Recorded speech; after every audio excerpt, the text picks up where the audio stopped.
So, like the last video, I am technically recording this in the midst of the Four Nations Face-Off tournament. Team Sweden and Team Finland are going at it, and I am here getting ready to head out because I'm still on vacation, folks, and I am, not watching much hockey nowadays. Also, if I get interrupted in this video, because I do think the housekeeping lady is, like, just outside my room here. So, if that happens, or if any of these cars outside keep on honking, then okay, I apologize for any of the noise disturbances here. But I wanted to expand on yesterday's edition of Halford and Brough, because I saw this idea pop up, I saw the conversation that they had on the show, and I was like, you know what, that's actually a pretty meaningful update.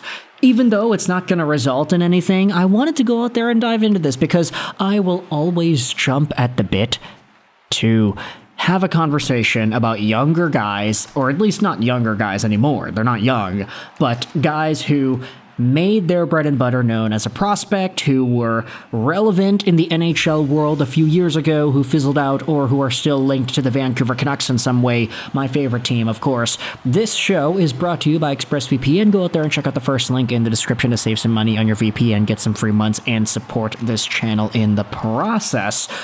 But to help us out with our conversation on Halford and Brough, I wanted to head over to an article published on CanucksDaily.com, which dives into this entire scoop.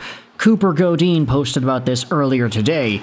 Insider shares an update on a potential reunion between the Vancouver Canucks and Vitali Kravtsov. Yeah, baby, we are talking today about Kravtsov. Let's dive into the entire profile here before we go over the Rick Dhaliwal update, just to get some foreplay in there for any of y'all who need the update as to what this player's about.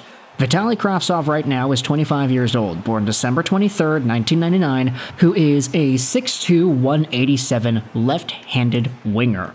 He was initially drafted by the New York Rangers in the 9th overall spot in the 2018 draft. And that, my friends, is an absolutely terrible pick. I just like to say here that it's really funny how when you Google 2018 draft in their search engine, the first picture that pops up is of Quinn Hughes and Brady Tkachuk at the All-Star game last year. Yeah, that's kind of funny, isn't it? But the 2018 draft was a super notable one for New York because they ended up passing on some pretty good talent taken after Vitali Kravtsov. Not only was Quinn Hughes taken 2 picks before Kravtsov and after guys like Barrett Hayton and Philip Zadina, but you also had yourselves Evan Bouchard and Noah Dobson going right after Vitali Kravtsov's selection by the Rangers. Not to mention Joel Farabee, Ty Smith, K'Andre Miller, so I guess you can say that was an okay pick. The Rangers actually had 3 first-round picks in that 2018 selection: Kravtsov, Miller, and Nils Lundqvist. Yeah, you remember that guy? Anyways, the Rangers did not get themselves the best pick from Vitali Kravtsov, and it was very obvious to some, less obvious to others, because Vitali Kravtsov in that draft-eligible season, you might be wondering, like, hey, why was this guy drafted so high? He wasn't really too productive in the KHL, 7 points, 35 games played, although that is pretty reasonable for a 17-year-old guy. The fact that he had an opportunity in itself was good, but it's not like the production was amazing. That's where I would maybe try to hold your tail a little bit, because Vitali Kravtsov in the 2018 KHL playoffs had 11 points in 16 games as an underage player. It's why his draft stock shot through the moon, and he went from a guy who was ranked 28th by future considerations to a player drafted 9th overall by New York. As the years went on with Vitali Kravtsov, though, he was never good enough to crack that Rangers system. And to be fair, you know, he was slowly improving, getting more points in the KHL, eventually going over to the AHL and doing the work assigned to him there. But a lot of folks were thinking around the 2020, 2021-ish era that the New York Rangers just fumbled Vitali Kravtsov's development in the same way they fumbled 2017's Elias Anderson's development and 2019's Kaapo Kakko's development. Sure, Filip Chytil made the team. Sure, K'Andre Miller was a solid defenseman for a while.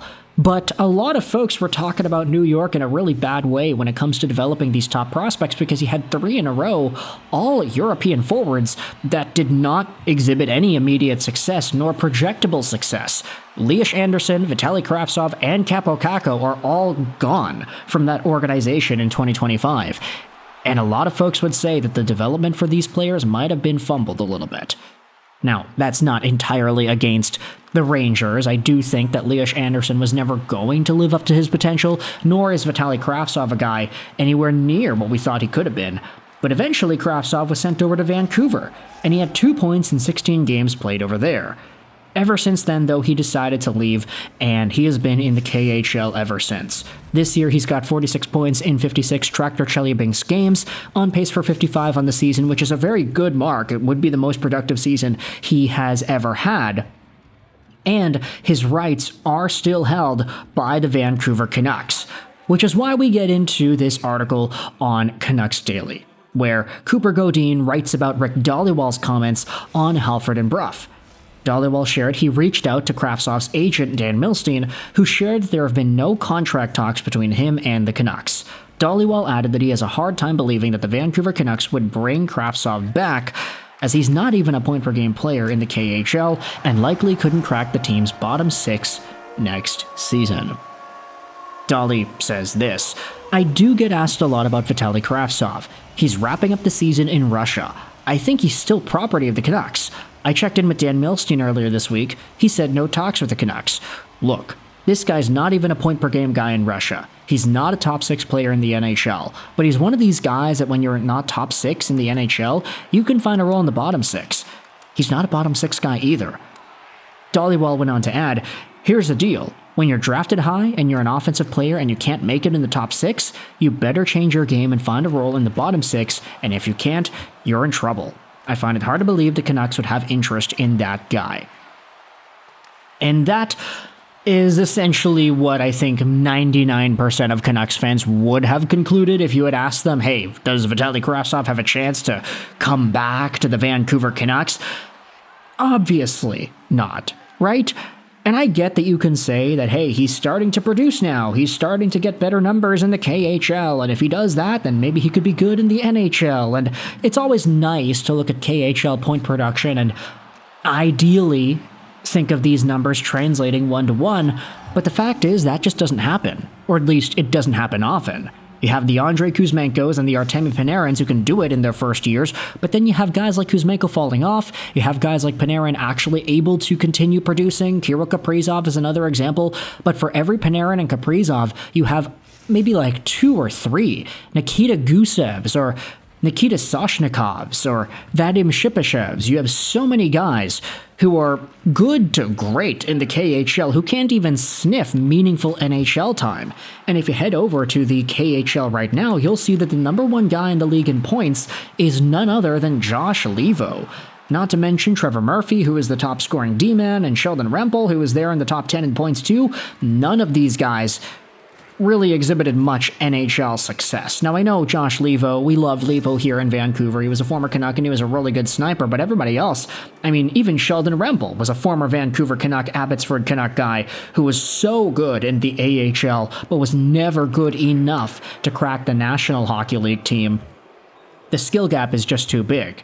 Josh Leivo, for all the goals that he had scored and all the fanfare he had here in Vancouver, he is a much better player in Europe than he'd ever be in the National Hockey League. And Vitali Kravtsov isn't even outproducing him.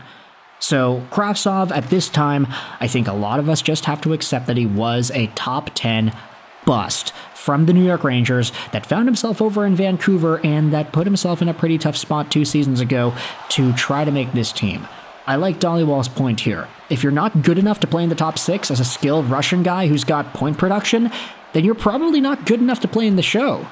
I mean, unless he becomes a 4th-line checker or a guy who can play a physical off-puck retrieval game like Vasily Podkolzin, you can say goodbye to Vitali Kravtsov's NHL hopes and dreams, even if he is current property of the Vancouver Canucks.